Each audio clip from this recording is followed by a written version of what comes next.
کیونکہ ہم بات کر رہے ہیں جناب زینب کبریٰ کی، تو یہ وہ بہن ہے جنہوں نے اپنے دونوں بیٹے اون و محمد پہ کو بھائی پہ ایسے فدیہ کیا، ایسے صدقہ کیا کہ مڑ کے جب ایک وقت تھا کہ جب سب کے سر واپس آئے تھے نا تو 2 سروں کو کوئی رو نہیں رہا تھا، وہ اون و محمد کے سر تھے، اور جناب زینب نے کہا میں نے ان کو اپنے بھائی پہ صدقہ کر دیا۔ تو ایک یہ ماں بھی ہے کہ جس نے اپنے دونوں بیٹوں کو قربان کر دیا، اور ایک وہ مائیں بھی ہیں جس میں ام رباب بھی آ جاتی ہیں، جو علی اصغر کی ماں ہے، جو جناب سکینہ کی ماں ہے، جو ام لیلہ ہیں، جو کڑی الجوان علی اکبر کی ماں ہے، اور ایسی بہت سی مائیں جو اس قافلے میں موجود ہیں جنہوں نے اپنے بچوں کو رسول پاک صلی اللہ علیہ وسلم ان کے دین پہ قربان کیا۔ تو ماؤں کا کردار یہ بھی بتائیں کہ جو، کیونکہ مائیں تیار بھی کرتی ہیں بچوں کو، یہ مائیں ہی ہیں جن کی وجہ سے آج ہم یہاں پہ بیٹھے ہوئے ہیں، جنہوں نے ہمارے دل میں حب اہل بیت کو، وہ کہتے ہیں ڈال دیا ہے، جب دودھ پلایا ہے ہمیں تو وہ اس کے ساتھ ساتھ وہ منتقل کی اپنی محبت ہمارے دلوں میں بھی۔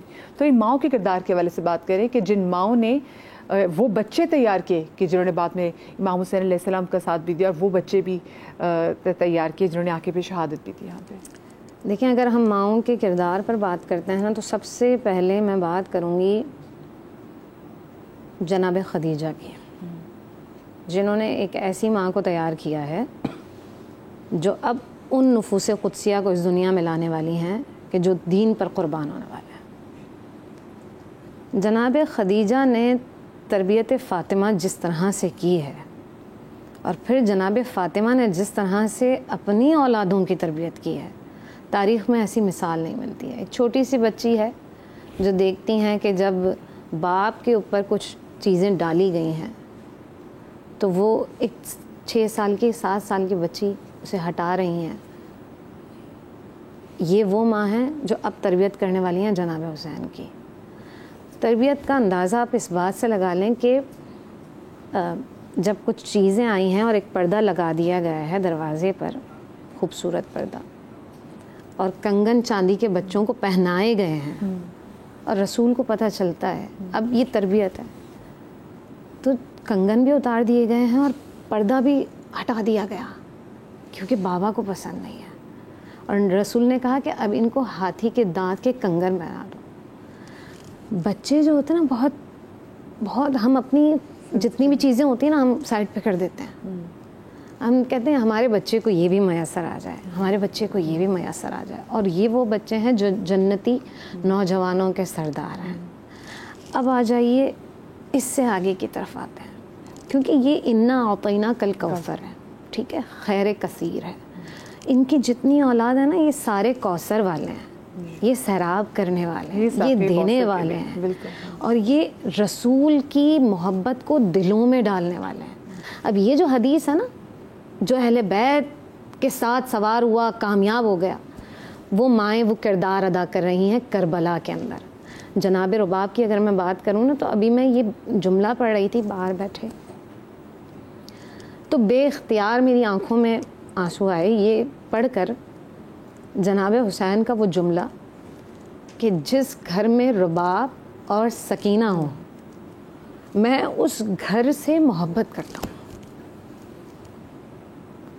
تو جس نے رباب کو تکلیف دی، جس نے سکینہ کو تکلیف دی، وہ جناب حسین کے قریب کبھی نہیں جا سکتا ہے۔ اور رباب وہ ہیں کہ جن کا چھوٹا سا بچہ کبھی خیمے سے ادھر لے کے جانا اور واپس ادھر پلٹنا، ادھر ادھر جانا، اور اب پتہ ہے ساری سچویشن کا آئیڈیا ہے کہ ہونا کیا ہے، اور پھر بھی سپرد کر دینا اپنی اولاد کو، یہ کوئی عام بات نہیں ہے۔ ایک چھوٹے بچے کو سپرد کر دینا، اور اس پہ آپ دیکھیں کہ جناب رباب کے بارے میں ابن کثیر نے لکھا ہے کہ آپ کے جیسی با کمال عورت کوئی نہیں تھی، اور اس کے باوجود اپنے بچے کو قربان کر دینا یہ کوئی آسان نہیں تھا۔ پھر آپ آ جائیں جناب زینب کے 3 چیزیں ہیں جو جناب زینب کے اوپر آئی ہیں، اب 3 ذمہ داریاں۔ پہلی ذمہ داری کہ جو لاشیں ہیں ان کی بے حرمتی نہ ہو، اللہ اکبر۔ دوسری ذمہ داری بچوں اور خواتین کی عصمت کی حفاظت کرنا، اور تیسری ذمہ داری ہے اہل بیت کے ذکر کو بلند کرنا. اور وہ کیا کرتی رہی ہیں؟ یہی کرتی رہی ہیں. آخر میں جو مجالس قائم کی گئی ہیں جگہ جگہ پر امام جناب زینب کی وجہ سے. آج کوئی کوشچن کرے نا کہ یہ کیا ہم مجالس کرتے ہیں، ذکر کرتے ہیں، ارے یہ جناب زینب کی سنت ہے، کیسے فراموش کر سکتے ہیں آپ اسے؟ کیونکہ یہی اپنے نانا کا پیغام ہر جگہ، نہ صرف کوفہ شام کے بازاروں میں بلکہ مجالسوں کو برپا کر کے بھی انہوں نے آگے پیغام منتقل کیا. میں چھوٹی سی بریک کی طرف جا رہی ہوں، بریک کے بعد حاضر ہوتے ہیں. چرخ نوئے بشر کے تارے ہیں حسین، انسان کو بیدار تو ہو لینے دو، ہر قوم پکارے گی ہمارے ہیں حسین.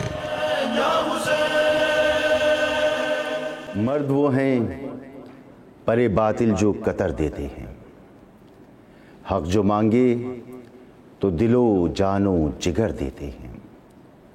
شیر سا بھائی تو یوسف سا پسر دیتے ہیں، ہاتھ بیعت کو بڑھاتے نہیں سر دیتے ہیں.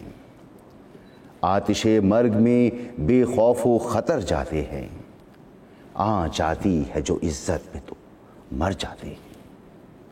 سورما فتنہ باطل کو دبا دیتے ہیں، خون دہکے ہوئے ذروں کو پلا دیتے ہیں، اپنی گودوں کے چراغوں کو بجھا دیتے ہیں، اپنے چاندوں کو اندھیروں میں سلا دیتے ہیں. مثل شبیر جو پیغام عمل دیتے ہیں، ایسے ہی لوگ زمانے کو بدل دیتے ہیں. رات آئی ہے شبیر پہ یلغار بلا ہے، ساتھی نہ کوئی یار نہ غمخوار رہا ہے. مونس ہے تو ایک درد کی گھنگھور گھٹا ہے، مشفق ہے تو ایک دل کے دھڑکنے کی صدا ہے. تنہائی کی، غربت کی، پریشانی کی شب ہے، یہ خانہ شبیر کی ویرانی کی شب ہے. دشمن کی سپاہ خواب میں مدہوش پڑی تھی، پل بھر کو کسی کی نہ ادھر آنکھ لگی تھی. ہر ایک گھڑی آج قیامت کی گھڑی تھی، یہ رات بہت آل محمد پہ کڑی تھی. رہ رہ کے بکا اہل حرم کرتے تھے ایسے، تھم تھم کے دیا آخر شب جلتا ہے جیسے. ایک گوشے میں ان سوختہ سامانوں کے سالار، ان خاک بسر خانما ویرانوں کے سردار، تشنا لبو درماندہ ہو مجبور و دل افگار، اس شان سے بیٹھے تھے شہے لشکری احرار. مسنت تھی نہ خلت تھی نہ خدام کھڑے تھے، ہاں تن پہ جدھر دیکھو 100 زخم سجے تھے. کچھ خوف تھا چہرے پہ نہ تشویش ذرا تھی، ہر ایک ادا مظہر تسلیم و رضا تھی، ہر ایک نگاہ شاہد اقرار وفا تھی، ہر جنبش لب منکر دستور جفا تھی. پہلے تو بہت پیار سے ہر فرد کو دیکھا، پھر نام خدا کا لیا اور یوں ہوئے گویا. الحمد قریب آیا غمیش کا ساحل، الحمد کہ اب صبح شہادت ہوئی نازل. بازی ہے بہت سخت میانے حق و باطل، وہ ظلم میں کامل ہیں تو ہم صبر میں کامل. بازی ہوئی انجام مبارک ہو عزیزو، باطل ہوا ناکام مبارک ہو عزیزو. پھر صبح کی لو آئی رخ پاک پہ چمکی، اور ایک کرن مقتل خوناک پہ چمکی. نیزے کی انی تھی خس و خاشاک پہ چمکی، شمشیر برہنہ تھی کہ افلاک پہ چمکی. دم بھر کے لیے آئینہ روح ہو گیا صحرا، خورشید جو ابھرا تو لہو ہو گیا صحرا. پر باندھے ہوئے حملے کو آئی سفیادہ، تھا سامنے ایک بندہ حق یکتا و تنہا، ہر چند کے ہر ایک تھا ادھر خون کا پیاسا. یہ روپ کا عالم تھا کوئی پہل نہ کرتا، کی آنے میں تاخیر جو لیلائے قضا نے، خطبہ کیا ارشاد امام شہداء نے. فرمایا کہ کیوں در پہ آزار ہو لوگو، حق والوں سے کیوں برسرے پیکار ہو لوگو، واللہ کے مجرم ہو گناہ گار ہو لوگو، معلوم ہے کچھ کس کے طرفدار ہو لوگو، کیوں آپ کے آقاؤں میں اور ہم میں ٹھنی ہے، معلوم ہے کس واسطے اس جہاں پہ بنی ہے۔ ستوت نہ حکومت نہ حشم چاہیے ہم کو، اورنگ نہ افسر نہ علم چاہیے ہم کو، زر چاہیے نہ مال و درم چاہیے ہم کو، جو چیز بھی فانی ہے وہ کم چاہیے ہم کو، سرداری کی خواہش ہے نہ شاہی کی ہوس ہے، ایک حرف یقین دولت ایمان ہمیں بس ہے، طالب ہیں اگر ہم تو فقط حق کے طلبگار، باطل کے مقابل ہیں صداقت کے پرستار، انصاف کے نیکی کے مروت کے طرفدار، ظالم کے مخالف ہیں تو بے کس کے مددگار، جو ظلم پہ لعنت نہ کرے آپ لئی ہے، جو جبر کا منکر نہیں وہ منکر دین ہے، تا حشر زمانہ تمہیں مکار کہے گا، تم عہد شکن ہو تمہیں غدار کہے گا، جو صاحب دل ہے ہمیں ابرار کہے گا، جو بندہ حر ہے ہمیں احرار کہے گا،